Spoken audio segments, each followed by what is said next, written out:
Yo, yo, yo! Welcome back to the MMA Short Show. It's always your boy, Steven Moustaris.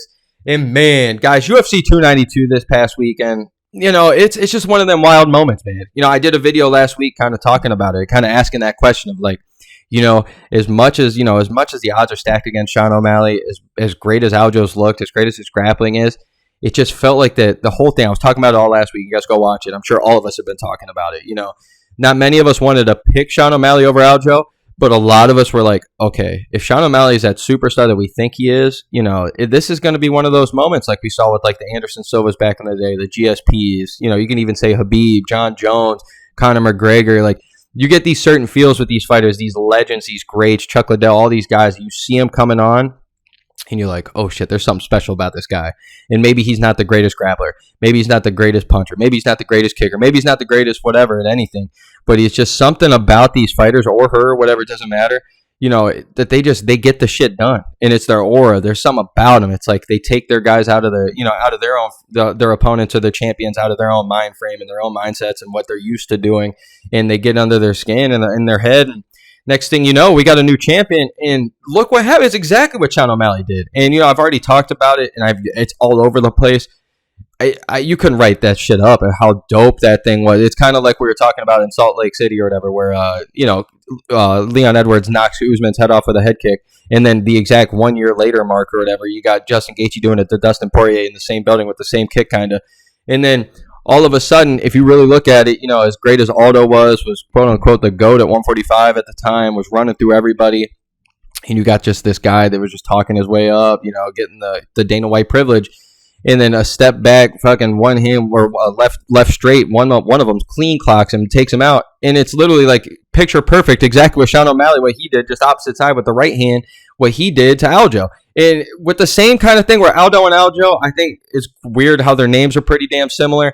Aldo had a lot more love than Aljo did, but still dominant champions looking to be the GOAT of the division, all these things, and what Sean O'Malley did, man, it's written like what he came out to the song was perfect. Superstar by Lupe Fiasco. Like it was perfect, man. Everything about the night was perfect in Boston.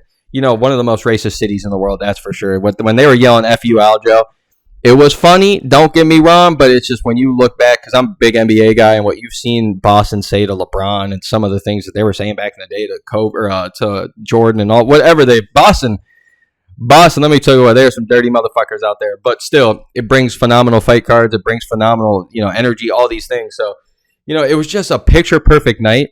And this just brings up the question at this rate. With Sean O'Malley being this great, and it's just weird how the most stacked division that we've ever seen, probably pound for pound for years and years, when it comes to who's got the most, prospects, who's got the most, challengers in this division, who's got the most top 5 level of skill. Oh my gosh, it's definitely 135 all day. It's been that way forever. These guys are so damn good. These guys are so talented. Anywhere from the champion to the top 20 are phenomenal. Maybe even top 25. That's how good these guys are. And then don't mention the guys that are over at Bellator and other, PFL and all these other things. Like there's some talent in 135 in the entire world. So it's crazy that we've never had a dominant pay-per-view champ there. Never had a dominant just superstar in 135.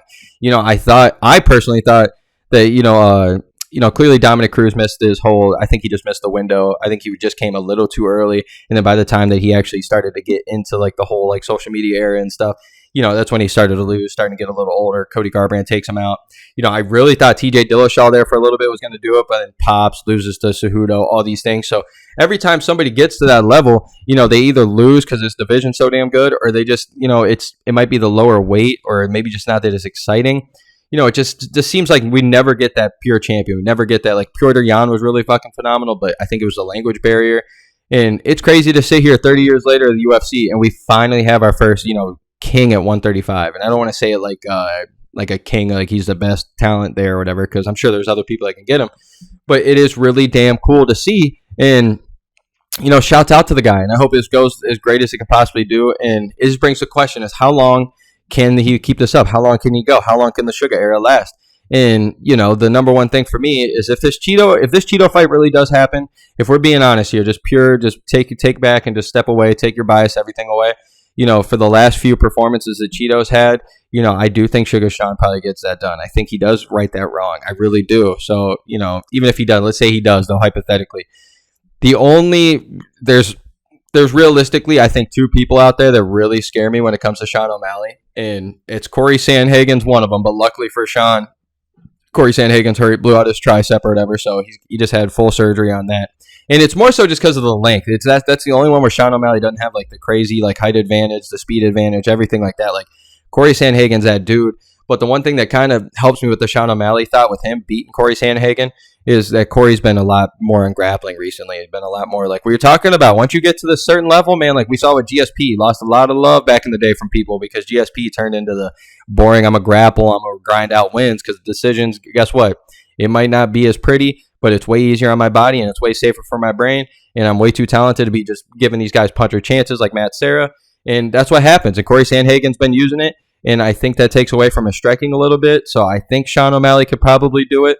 But the one man that I think the demon, the guy that's everywhere, that black horse is, oh my God, Merab Dvalishvili, man. And as funny as it is, guys, me personally, I think Aljamain Sterling, the fact that he was talking about how he didn't want this fight to be boring and all these things, I think he threw away his legacy right there. I think he threw away his title by doing that. He didn't want to be boring and everything. Guess who's not going to give a flying shit about being boring and getting a grinded out win? Merab Dvalishvili. That's the person that's not going to care. He's not going to throw away his title hopes and title chances and his legacy chance just because, I don't want to be boring. Merab does not give a shit about that. Guess who didn't give a shit about that on Saturday night? Sean O'Malley didn't give a shit about that because he was being patient and he knew. And this is why I think it's so crazy. This is what the biggest takeaway from Sean O'Malley this past weekend wasn't necessarily his knockout win. It was his poise, his patience, his willing to just be, like he talks about, man, he likes to keep himself just so level and just so calm. Even when he was walking out in Boston, everybody's screaming his name. He's sitting there with deep breaths, just taking his time, woo-saw type shit.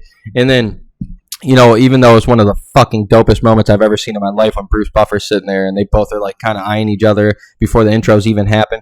That thing was cool, but even afterwards, when Sean O'Malley's getting his name raised or getting his hand raised, getting the belt put on him, like you just tell this guy's in there, like, okay, let me just breathe, let me live this moment up, like total like woo-saw, like yoga type shit, like let me breathe, let me just live this moment, and that stuff right there, for me at least, that's something that really shows out. Like that's going to be something that stands out for a while. That guy can just keep his patience, keep his poise, keep his calmness. That's a killer right there, man. And I'm telling you, if this rib injury was legit, like we're seeing. Sean O'Malley, man, that guy is serious, guys. And we've seen it with Marlon Moraes. We've seen it with Jose Aldo. We've seen it with some people, man. Dvalishvili gets that boy gets fucking hit. And I'm telling you right now, if he gets hit by Sean O'Malley, good night, kid. So, I'm excited to see how it goes. No matter what for Sean O'Malley, I think this is huge. I think this is one of them ones where the UFC are going to push him forever now. He's going to be a huge champion. Even if he doesn't even get a title defense under him, I think he's done so much already that I think, he could go out and always have them money fights. I think he's pretty rich. He's well off now. He's going to make a lot outside of the UFC, plus the UFC is going to be paying him now. Like, I think the guy's set forever. I think this has a real big chance here to, like, really, like, excel and be like what Conor McGregor was, but maybe a little better where it's, like, a little more active, but he's always going to have them money fights. He's always going to be the money guy. I think we're going to be sitting here maybe in a couple of years where we're sitting here like, okay, Sean O'Malley might not be the champion anymore, but he's a bigger fight than the championship, like we've seen with Conor, because it's the money fight. So I'm excited, man. It's about time 135 finally has it. And you know what, guys? Not every fight fight division or weight class needs to have a number one great, GOAT. So like let's chill out on this. But I'm really excited to see what Sean O'Malley does. The dude's already. It's the crazy thing with him is you can't deny anything because he's literally a superstar. This man, there's just something about it. It's just something. When the MMA gods got your back, when it seems like shit's written in the stars, that's when it's really tough because, Merab, you're going to pick Merab because he has a easier way to finish, or not finish, but he has an easier way to win compared to Sean against him. So, but you can never count out Sean because this guy's got that magic. He's got that touch. He's got something about him. So, as always, your boy, Steven Moustaris, and let's go, baby. Let's go.